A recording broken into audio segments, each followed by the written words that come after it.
Hello everyone and welcome to new information new guidance channel. तो जैसा कि आप जानते हैं, इस चैनल के माध्यम से हम करियर के बारे में, वैकेंसीज के बारे में और हमारे जो एग्ज़ाम्स हैं, स्टडीज़ हैं, इनके बारे में हम बात किया करते हैं। इसी श्रृंखला में आज हम बात करेंगे क्लास 10th के बारे में। जी हाँ, क्लास 10th जिसका कि एक अपना सिग्निफिकेंस है हमारी लाइफ में, हमारे करियर में। तो इसका सिग्निफिकेंस क्या है? पहली बात तो ये हमें पहला चांस देती है कि हम बोर्ड के एग्ज़ाम दें। दूसरी बात ये कि क्यों स्टूडेंट, टीचर्स और पेरेंट्स इतना ज़्यादा इसके लिए बहुत ज़्यादा एंथुसियास्टिक रहते हैं। इसका रीज़न ये है कि क्योंकि बच्चे पहली बार बोर्ड का एग्ज़ाम देते हैं। दूसरी बात, वो एक नए एनवायरनमेंट में जाते हैं एग्ज़ाम देने के लिए। जैसे कि हम जानते हैं कि हमारा बोर्ड के सेंटर्स किसी दूसरे स्कूल में जाते हैं, हम नए टीचर्स, नए एनवायरनमेंट में एग्ज़ाम देते हैं, तो वो एक उत्सुकता तो बनी रहती है, बट साथ ही साथ एक थोड़ा डर भी रहता है कि कैसा हम उस माहौल में परफॉर्म करेंगे। और एक दूसरा जो हम कह सकते हैं, कुछ इन्फॉर्मेशन बोर्ड को लेकर के हमारी सोसाइटी में है, वो भी बच्चों के दिमाग में रहता है। खैर, आज हम इस वीडियो में बात करेंगे स्पेसिफिकली कि क्लास 10th के बाद हमारा करियर पाथवे किन किन अलग डायरेक्शन में जा सकता है। कुछ चीज़ें हमें पता है, कुछ चीज़ें हमें हो सकता है नहीं पता होंगी, तो हम इस वीडियो के थ्रू जानेंगे। लेकिन वीडियो स्टार्ट करने से पहले मैं आप लोगों को 5 सेकंड का टाइम दूंगा। 5 सेकंड का टाइम क्यों? क्योंकि यदि आप चैनल पर नए हैं तो आप जा करके पहले इस चैनल को सब्सक्राइब कर लें, ताकि ऐसे नई वीडियोस आपके पास आ सकें। सो 5, 4, 3, 2, 1, डन। तो आई होप कि आपने सब्सक्राइब का बटन दबा लिया होगा। अब हम स्टार्ट करते हैं क्लास 10th के करियर पाथवे के बारे में। यदि हम बात करें career pathway after class 10th, तो सबसे पहला हमारे पास क्या ऑप्शन है? Regular education. तो अगर आप क्लास 10th में पढ़ रहे हैं अपने स्कूल में, तो उसके बाद में आपके पास ऑप्शन ये है कि आप आगे अपनी रेगुलर एजुकेशन को कंटिन्यू रख सकते हैं, जिसमें कि आप क्लास 11th में जाएंगे और आपको एक स्ट्रीम चूज करनी होती है। और एक स्ट्रीम में कुछ स्पेसिफिक सब्जेक्ट्स होते हैं, जैसे कि मान लीजिए आर्ट्स, साइंस, कॉमर्स, वोकेशनल। तो आर्ट्स में जाएंगे तो हमें history, political science, geography, sociology, psychology, ये कुछ सब्जेक्ट्स हमें पढ़ने के लिए मिलते हैं।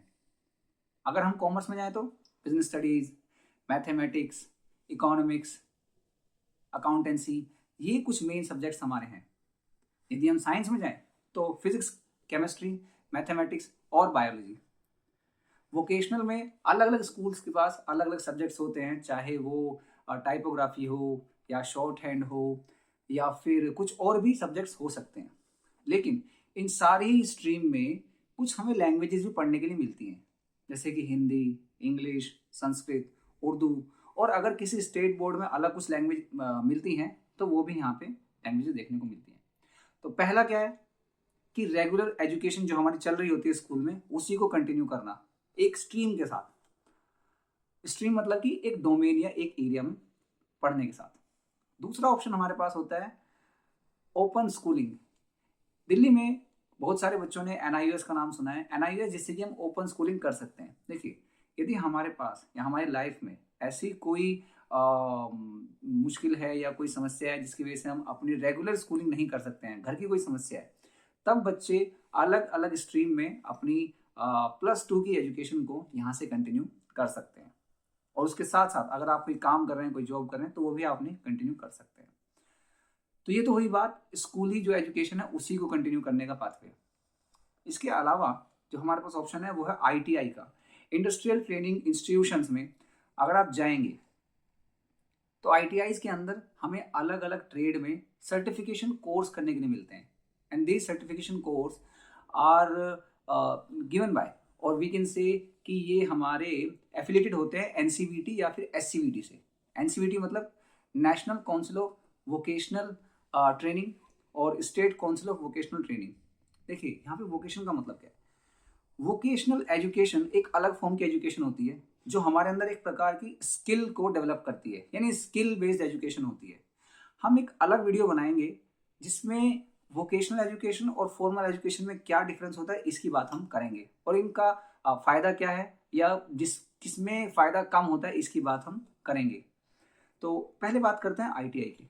तो आईटीआई की अगर मैं दिल्ली की बात करूं तो दिल्ली में काफ़ी सारे इंस्टीट्यूशंस हैं और इंस्टीट्यूशंस में 50+ ट्रेड्स में हम सर्टिफिकेट कोर्स कर सकते हैं।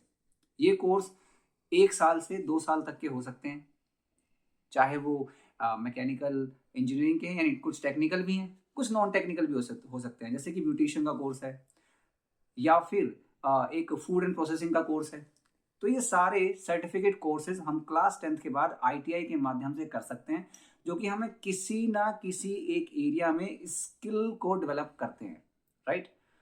और काफ़ी सारे कोर्सेज में क्या होता है कि पहले एजुकेशन होगी, फॉर्मल एजुकेशन, उसके बाद हमारी एक तरीके से इंटर्नशिप या फिर ऑन द जॉब ट्रेनिंग होती है, जिसके लिए हमें स्टाइपेंड भी मिलता है। इसके बाद आता है हमारे पॉलिटेक्निक यानी कि कुछ टेक्निकल कोर्सेज जो कि हम ग्रेजुएशन से पहले कर सकते हैं। दिल्ली में पॉलिटेक्निक का नाम अब चेंज हो गया, दैट इज कॉल्ड, अब ये एक अलग यूनिवर्सिटी के अंडर में आते हैं जिसका नाम है DSEU, Delhi skill and entrepreneurship university. DSEU में लगभग 16 ऐसे कोर्सेज हैं जिसमें हम टेक्निकल नॉलेज को ले सकते हैं, फिर चाहे वो डिप्लोमा इन मैकेनिकल इंजीनियरिंग हो, डिप्लोमा इन कंप्यूटर इंजीनियरिंग है, सॉफ्टवेयर इंजीनियरिंग है, रोबोटिक्स है, artificial intelligence and machine learning का भी एक कोर्स है। तो ये 3 साल का डिप्लोमा कोर्स होता है, which is equivalent to +2 obviously. But हाँ, अगर आप यहाँ से डिप्लोमा करते हैं तो आपकी जो टेक्निकल फील्ड में जॉब मिलने के चांसेस होते हैं वो यहीं से स्टार्ट हो जाते हैं। अगर आप पॉलिटेक्निक के बाद बीटेक करना चाहते हैं तो वहाँ पे लेटरल एंट्री यानी डायरेक्ट सेकेंड ईयर में भी आपके एडमिशन के चांसेस होते हैं। तो ये हमारा तीसरा पॉइंट है। अब इसके बाद में यदि हम बात करें पोस्ट 10th जॉब्स, देखिए वैसे तो 10th क्लास के बाद में अगर हम कोई जॉब सोचें तो काफ़ी कम ऑप्शंस हमें देखने के लिए मिलते हैं, बट फिर भी आप गवर्नमेंट के कुछ इंस्टीट्यूट्स में जाकर, गवर्नमेंट के कुछ जो हमारे संस्थान हैं या फिर कुछ एरियाज़ है, वहाँ पे भी 10th क्लास के बच्चों के लिए जॉब निकलते हैं। और प्राइवेट एरियाज़ में भी कुछ स्किल बेस्ड हमें जॉब देखने के लिए मिलती है। तो ये वीडियो बहुत ज़्यादा लंबी नहीं करूँगा, मैं आपको सिर्फ यही बताना चाहता हूँ कि जो बच्चे क्लास 10th के अभी बोर्ड देने जाने वाले हैं, वो एग्ज़ाम के बाद अपने आप बैठ करके सोचें कि अभी वो क्या करना चाहते हैं। अगर वो फॉर्मल एजुकेशन को कंटिन्यू करना चाहते हैं तो उनके पास रेगुलर और डिस्टेंस यानी ओपन दोनों का ऑप्शन है, जिसमें वो किसी भी स्ट्रीम को ले सकते हैं। यदि वो चाहते हैं कि कोई एक ऐसे स्किल बेस्ड कोर्स कर ले जाए कि जिससे कि आने वाले 1 या 2 साल में उन्हें जॉब मिल जाए, तो वो ITI में जा सकते हैं। यदि उन्हें टेक्निकल फील्ड में जाना है और टेक्निकल किसी एरिया में जल्दी से जल्दी नौकरी करनी है, तो उनके पास डिप्लोमा इन इंजीनियरिंग का एक बहुत अच्छा ऑप्शन है। और दिल्ली में हमारे पॉलिटेक्निक यानी कि जो अब DSU के अंदर आते हैं, उसका एंट्रेंस एग्जाम या फिर मेरिट के बेसिस पर जिस भी टाइप से इस साल एडमिशन होगा उसको अप्लाई करके और वहाँ पे एडमिशन ले सकते हैं। इसके बाद जो हमारे जॉब्स के एरियाज हैं जो कि थोड़े कम हैं, बट उन पे भी बच्चे थोड़ा सा एक बार देख सकते हैं कि इसके लिए क्या रिक्वायरमेंट है। जैसे कि मान लीजिए 10th क्लास के साथ कहीं पे शॉर्ट हैंड या फिर 10th क्लास के साथ कहीं पे बेसिक कंप्यूटर एजुकेशन का कोई सर्टिफिकेट आपने लिया हो, इस टाइप के जॉब्स आपको मिल सकते हैं। सो आई होप कि आप यदि 10th क्लास में हैं या फिर आपके आसपास में कोई 10th क्लास में बच्चा है, आप उसे ये वीडियो भेजें ताकि उस बच्चे को एक गाइडेंस मिले, एक अंडरस्टैंडिंग मिले कि 10th क्लास के बाद में हम और क्या क्या कर सकते हैं, ताकि उनके फ्यूचर को एक थोड़ा ब्लीक ना लगे कि भाई पता नहीं मैं क्या करूँगा या फिर पता नहीं क्या होगा 10th के बाद, उन्हें एक आइडिया रहे। सो आई होप कि आपको वीडियो अच्छा लगा होगा।